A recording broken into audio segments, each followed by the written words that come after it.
Bueno, buenos días, buenas tardes, buenas noches, o sea, en la hora que visualicen este video. Hoy vamos a hablar de una leyenda que se hizo muy popular. Esta leyenda viene de la Edad Media y que deja un poco en descrédito a la Iglesia Católica, ¿no?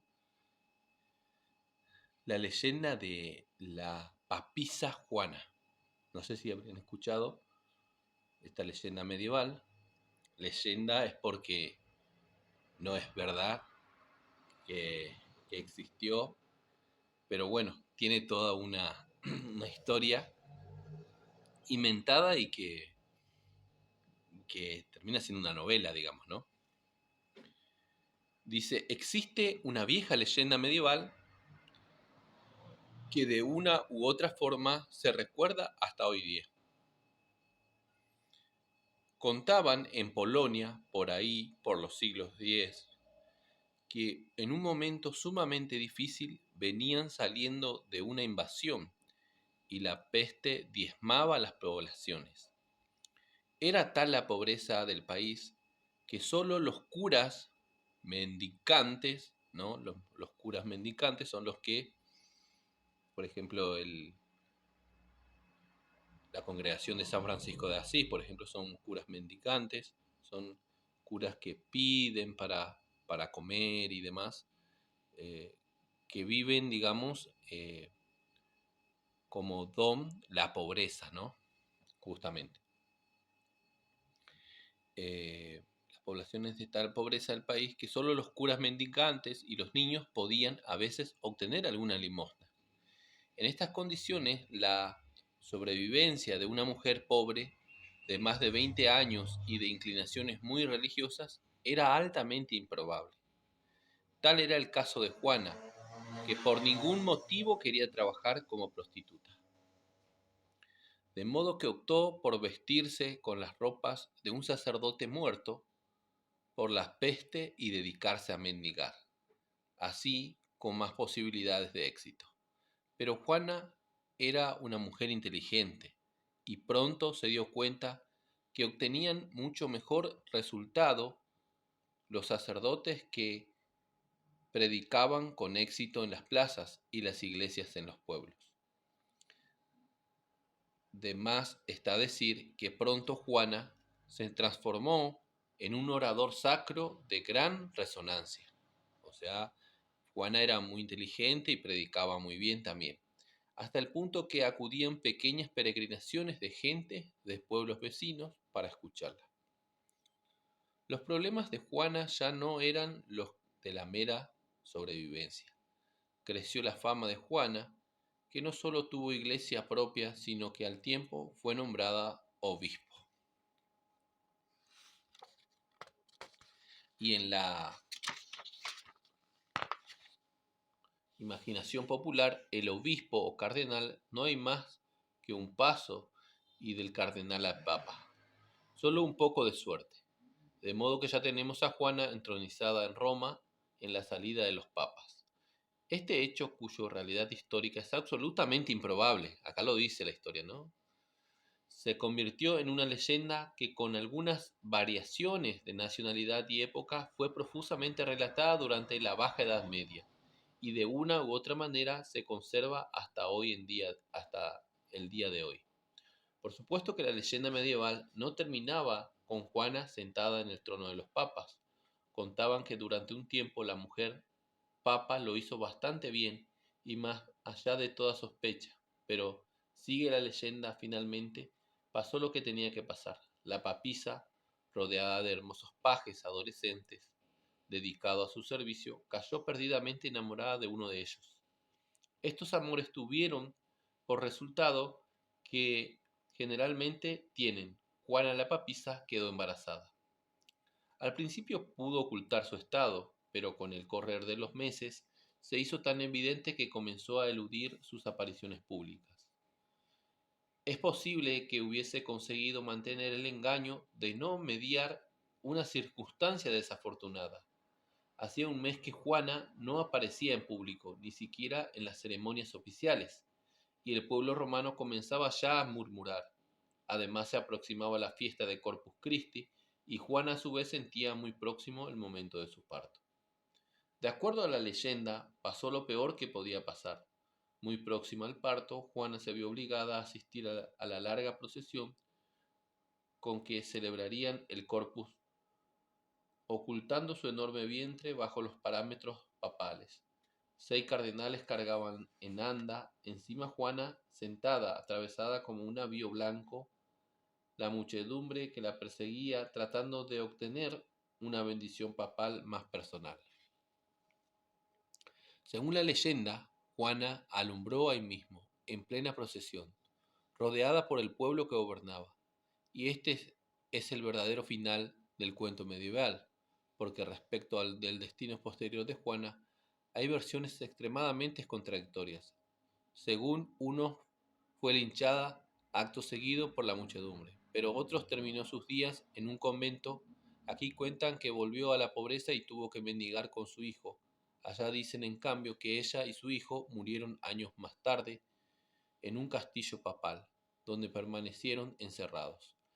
Pero este destino final de Juana es lo menos interesante de la leyenda. El nivel arquetípico que ha permanecido vigente hasta nuestros días culmina con el parto durante la procesión del Corpus. Algunos comentaristas, muy pocos, pretenden que la leyenda de la papisa Juana ocurrió en la realidad.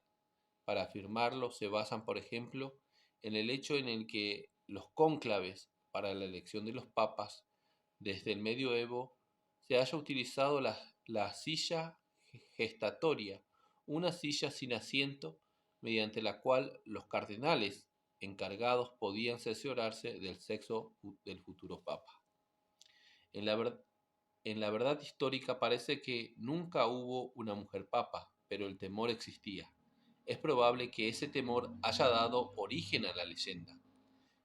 El cuento de la papisa Juana provocó poderosamente la imaginería medieval, transformándose en una equivalente a lo que es un personaje de tira cómica para nuestra sociedad. El arquetipo de la mujer disfrazada de hombre se repitió en innumerables obras literarias antes y después de la leyenda referida. Solo para mencionar los relatos posteriores, recordemos que Shakespeare, Calderón de la Barca, Lope de Vega y muchos otros autores trataron el tema de la mujer vestida de hombre, capaz de engañar hasta a los más sagaces. En una época más moderna, la idea fue repetida incluso en la literatura juvenil, como lo hace Emilio Salgari con su famoso Capitán Tormenta, héroe de la Batalla del Empanto, que resulta también ser mujer. Asimismo, el cine, la televisión y el teatro contemporáneo han utilizado en innumerables oportunidades este arquetipo, pero es probable que ninguno de ellos tenga más fuerza que la leyenda de la mujer papa. La papisa llegó a ser un tema tan trascendente para la mentalidad medieval que en los alrededores del siglo XI fue incluida en el diseño del primer naipe que se dibujó en el mundo, el famosísimo tarot, el naipe tarot llamado de Marsella, que es el único diseñado auténticamente en el medioevo. Incluye entre sus arcanos mayores el número 2, la papisa. Y acá ven la imagen de la carta que hasta hoy en día tenemos, ¿no? De la papisa. Evidentemente, en un diseño del siglo XI, cualquier mención a la papisa solo podía aludir a la papisa Juana, de modo que tal vez, revisando la simbología de este arcano, sería más fácil interpretar el arquetipo que ha sustituido hasta nuestros días bajo el título de la leyenda La papisa Juana. En su numeración, el tarot, en el origen pitagórico, recordemos que la dicha escuela interpretaba los números no sólo como objetos matemáticos, sino también la veían como entidades teológicas. Así, en la interpretación tradicional de las cartas del tarot, bajo el primer arcano, el predigitador, el mago de la feria medieval, ese que saca cosas de la nada, se oculta el sentido teológico del número uno. Uno es el principio de todo, es el que saca de la nada todos los otros números que no son más que repeticiones sucesivas de este primer número, el uno, que por tanto está contenido en todos los otros. A imagen de la papisa Juana le corresponde ilustrar el sentido pitagórico del número 2. Kabir, el gran poeta místico, decía: ve solo uno en todas las cosas. Es el 2 el que te descarría. 2 es 2 veces 1. 2 es uno jugando a las escondidas consigo mismo, uno tras de otro. 2 esconde al uno, 2 separa al uno, crea lo que es distinto de uno y esta distinción es confusa.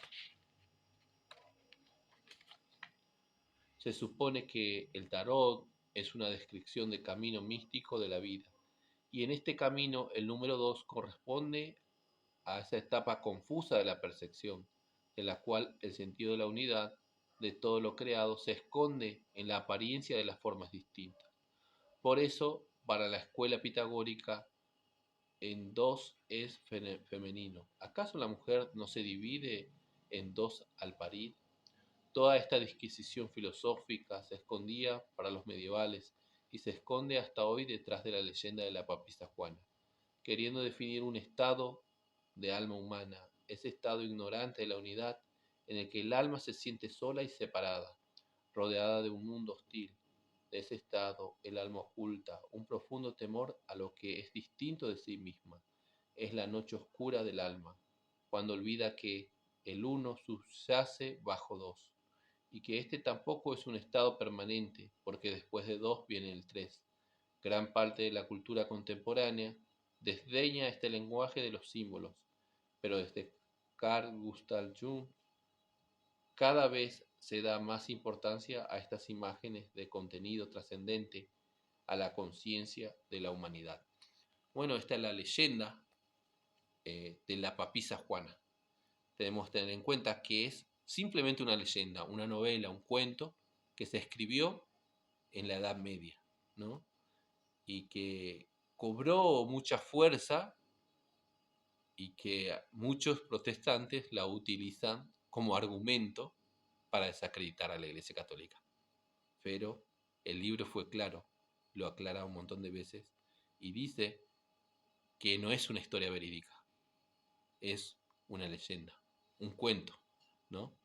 Esto de la papisa.